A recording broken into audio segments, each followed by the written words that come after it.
استبعاد محمد بن زايد من مشاركة الرئيس تبون.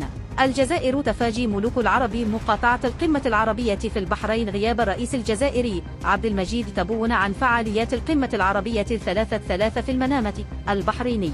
تم تثبيتها رسميا، رافضا تسجيل اسمها لدى المعارضين العرب ضمن القمة الخليجية التي تنظمها دولة مواليها للكيان الصهيوني ولا أغلبي. مشايخ ورعاة التطبيع في العالم العربي العالم كله سيشارك. كما رفض الرئيس تبون إرسال رئيس الوزراء نذير العرباوي إلى البحرين لتمثيله في القمة العربية، على عكس القمة العربية السابقة في الرياض بالمملكة العربية السعودية، حيث عين وزير الخارجية الجزائري أحمد عطاف لتمثيلها. تواجده شخصيا في القمة العربية في رسالة دبلوماسية قوية وواضحها، ولا أهم من ذلك، بعد أن أنجز مهمته كمبعوث خاص لرئيس الجمهورية عبد المجيد تبون إلى صاحب الجلالة سلطان عمان هيثم بن طارق.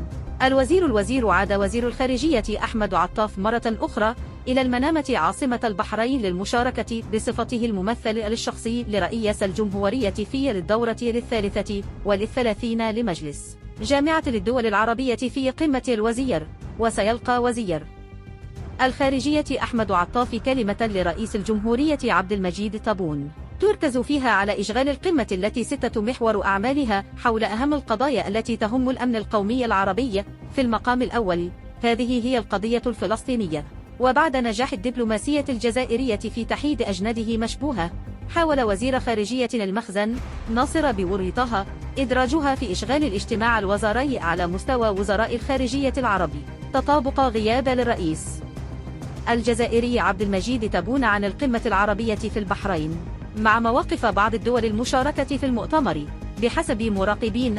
أما الجزائر التي عبرت عن مواقفها الواضحة بشأن الإرهاب الصهيوني في قطاع غزة، فهي على العكس من ذلك.